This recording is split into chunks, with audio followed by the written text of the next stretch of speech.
Hey guys, so I'm standing here outside of Sayuri Healing Food Cafe in Ubud, Bali.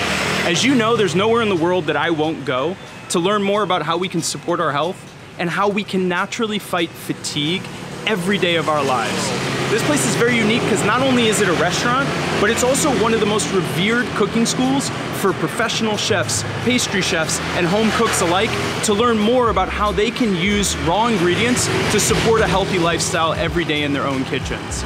I came here today to literally learn what we can about fighting fatigue in the most natural, pure ways that you can do at home. So let's go into Sayuri, see what's going on.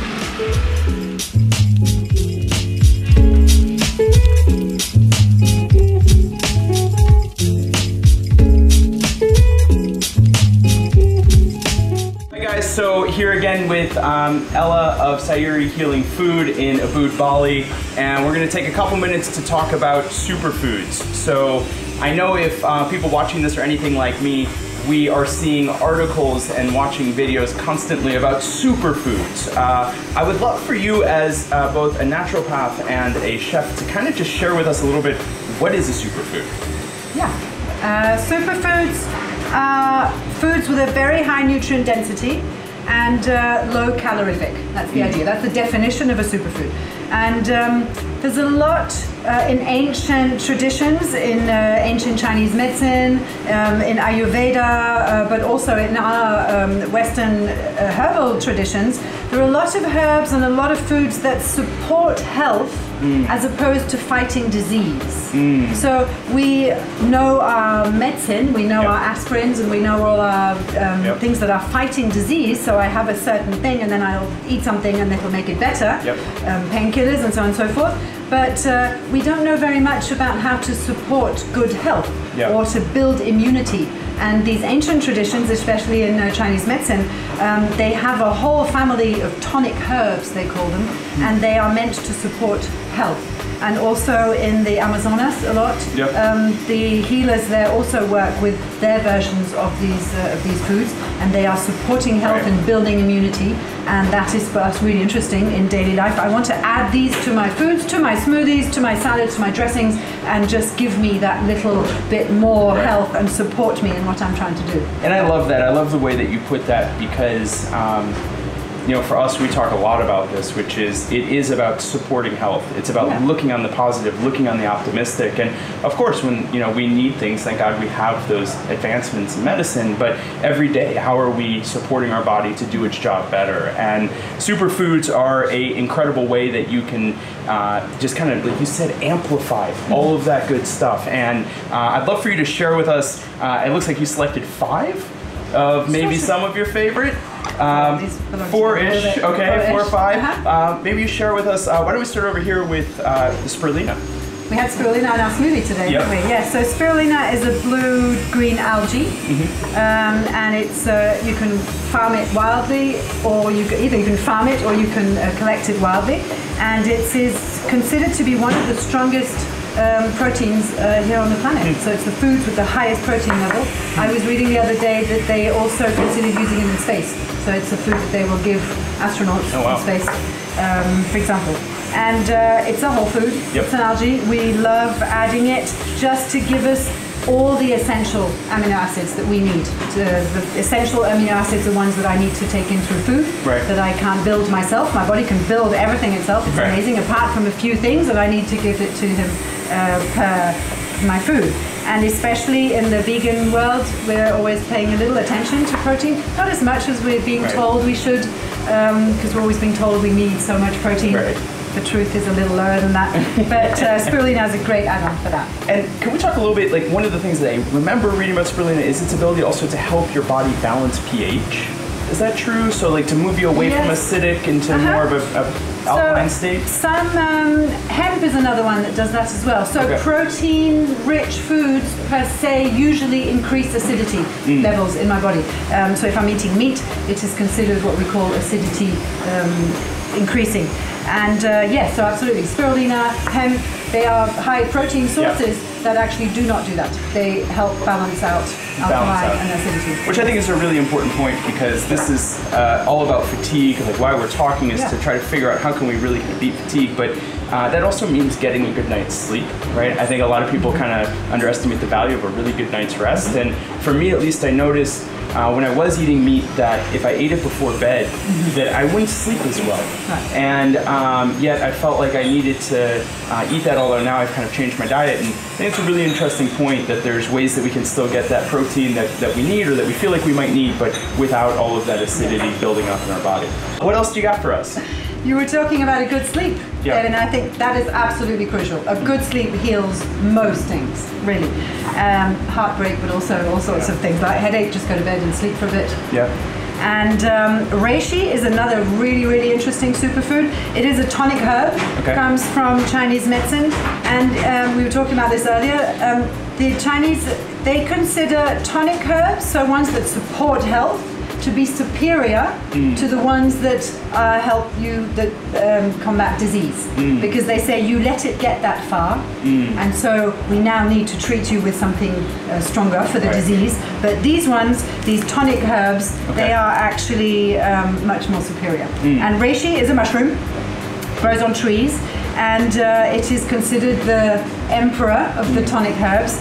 And it helps balance a lot of things. It is an adaptogen. I don't know how well known that word is. An adaptogen, it's becoming more so, is a herb, is a product that is going to it provides the building blocks of your immune building cells. Yeah, so it really helps your body physically, also emotionally, but also physically to build up your immune system. And with that, and that's why sometimes we read these claims, they say the adaptogens will do whatever you need right now. And that sometimes feels a little like, well, how does it know? Because we're used to, headache, aspirin, okay, it knows. And it knows because it's building up your immune system from the inside, and giving your body the possibility of already helping, and it actually tastes quite good. Well, it's a mushroom. Yeah, I like it, maybe. It's been extracted, so in its pure form, it's a little bitter. Is it? And we'll make a tea with it. And then once you finish the tea, this is a new bottle, then this is the leftover mushroom from the tea. Yeah? And so this is then it's a little more pleasant. Got it. Yeah, you can make lattes with it now, and you can make all sorts of, put it in smoothies. Plenty of those at Sayuri. And it helps, and it helps with sleep. Yeah. So this is a great one to have in the evening. Yeah. So it's good to read up on these things and see what does it actually do. Right. Because then if it's activating all my senses, then I might not want to have it in the evening. But this one is a great one for a good sleep. Maca. So maca is now really well known all over the world, I think now, and it's the per se superfood for raw foodists. We love it. It's a root vegetable. It's actually from the radish family. Really? I was reading about this the other day. But it doesn't taste of radish at all. We love it because it tastes so delicious. It's got this caramelly, malty flavour to it. Kind of tastes like cake batter to me. Ah, yeah. Yes. I'm going to think of cake batter now every time I smell it. It's got this fruity caramel flavour to it, yes. And it's also an adaptogen. We were talking about adaptogens for reishi already. And it gives us energy, but it gives us a long-lasting energy. Yeah. So also when we're talking about fatigue, adding something like this to your smoothie instead of adding just a dash of sweetener to give me quick energy, is going to give me energy over a long time. Yeah. And it balances out the hormonal system. Yep. It has to be taken a little carefully. It's quite potent. It's quite strong. And so we always say start off with half a teaspoon, because we often think the more the better. Yeah. So I'm going to make a smoothie and I'm going to add this all in one go. That's actually a little bit of a shame, because the body can only absorb so much in one go, and then it would be a really expensive smoothie and it would just go straight through. So I like to always choose one. And it also makes me think about, what do I really need right now? So my smoothie is not just from a recipe because someone said, oh, this is the coolest smoothie, although, but also thinking, okay, what do I need right now? Yeah, I've got a long day in front of me, I need some stamina, or maybe I don't. Maybe I'm going to go and have a meditation session all day, then I'm definitely going to need a different food than if I was going to run a marathon. And that's one of the things that I really love about this whole food approach, and really the approach here at Sayuri to food, which is thinking about what am I trying to get out of this eating experience. Not just eating because it tastes delicious. Now everything here tastes incredible, but you have the opportunity to say, am I going to work out? Do I need something nourishing and grounding? And I'll just share my experience with maca is I do use it. I tend to cycle it. I don't know if that's common, but I'll go like 3 days on, 3 days off, just because I find it to be a little bit more effective, and also that energy is pretty significant. And also for guys out there, it is hormonal balancing. It's well known in the holistic world as being a great kind of additive for your libido and for your energy and your masculinity. So it's a wonderful thing to add, and I really love it. So thanks for bringing that one up, because that's one of my favorites. And then what do we have here? Yeah, you were talking about the cycling. Yeah, I think that was a really interesting aspect. So I was talking about this yesterday with a friend as well. We were saying we have phases. Yeah, so I realize my body needs something, or I'm in a life phase right now of activity, of stress, of whatever, of less libido, or all sorts of different things, of fatigue. And then I'm going to observe that, and I'm going to do everything I can to encounter that and to see if I can balance that out a little bit. But then maybe after 3 weeks it's going to change. Right. And so often I'll just get something. I think, okay, what do I need right now? Get a packet of something, and I'll just eat that all the time. Yeah, that's right. But then I'm done with it. And that's the same way with fruit and vegetables. For me, where I grew up in Europe, it's strawberries and asparagus come in spring. They're these first things. So I'm going to eat strawberries and asparagus every single day until I'm sick of them. But funnily enough, that moment is the same with strawberries and asparagus being out of season. Right. There's this phase, it's usually like 4 to 6 weeks, and then the next one comes into season. So I think we should be doing this as well. And I just need to stay there for a second, because I think it's such a wonderful point, which is, the first is, I love that point that you make just about being aware of your own body and how you make the decisions that are best for you. And to me, that has been such a learning. Really, I think, like we just talked about, the greatest gift that yoga has given to me is this physical practice, this workout became so much more. It became an awareness of what was happening within myself, physically, emotionally, spiritually, whatever it might be. And all of these things are just beautiful tools, right? And I appreciate the fact that you call that out so specifically, because I think about so many people who might be going through something right now. Maybe it's really intense, maybe it's a loved one got sick, or heartbreak or something. And yes, you have to experience that and go through it, but there's also all these wonderful tools that can aid you in that journey. And it's not about masking the feeling, it's about actually curing yourself from the inside through the thing that we eat most often. So I appreciate you sharing that. And I know you got one more for us, which I keep saying is 2, but it's really 1. So share it with us. It's wild dark berries. Okay. Simply. Okay. So, but the word wild is important here. Okay. And so where I lived in Northern Europe for a while, they have the most beautiful forests in northern Germany, and we have these wild blueberries. You just pick these wild blueberries, and they're amazing. They're these real powerhouses. You eat them, and you just eat this little handful, and you can just feel what, I don't know, it's magic. Yes? And acai and maqui are 2 Southern American versions of wild berries. They are 2. I chose these 2 because one of them is very tart. So acai, we know this so well. Yes, acai bowls, acai smoothies, acai everywhere at the moment, and it's very tart. It's quite sour, and it has a lot of vitamin C. So we can always remember tart berries will have a lot of vitamin C. It's like the vitamin C from lemons. So we can remember that. And the other one, so the maqui, is a little softer, and it is extremely high in antioxidants. It is considered the fruit or the berry with the highest level of antioxidants. We were just reading that. And so really good, again, the immune system, anti-cancer, anti-free radicals, everything. I'm really just giving my body what it needs to do the fighting. I don't want to do the fighting for it. It knows it much better than I do, so I'm just going to give it all it needs to do that.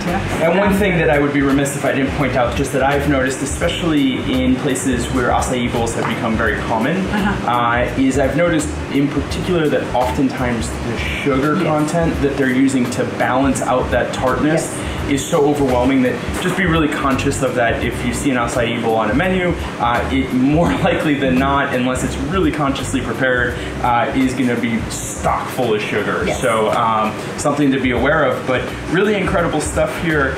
One of the things I would love to ask from you is maybe you can share with us just some thoughts that we can put together later around how people can use these in their everyday diet. One thing I am particularly interested in, which maybe you can answer for us, is how would you use reishi? In a tea. In a tea. In a smoothie. Okay. Absolutely, in smoothies, delicious.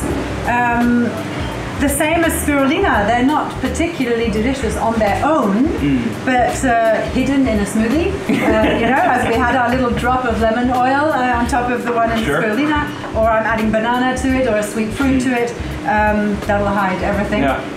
Absolutely, but I could also put this in a salad dressing. So anything where I want that mushroom taste, I could add that to that as well. So in a savory dish, it doesn't have to be the cheap button mushrooms. I could add a little reishi powder into sauces, dressings, dishes, curries. That's one of the things that I love about you, which is where the naturopath meets the chef. Is you're like, well, it doesn't particularly taste good, and you're honest about it. It's so important because if we're really going to adopt these as practices into our life, we need to make sure that they're sustainable, right? And that we want to do them. So, Superfoods, we'll share with you guys a little bit more in terms of how you can incorporate these and where you might be able to find them. But Ella, thank you for sharing your thoughts here, and we'll check in later.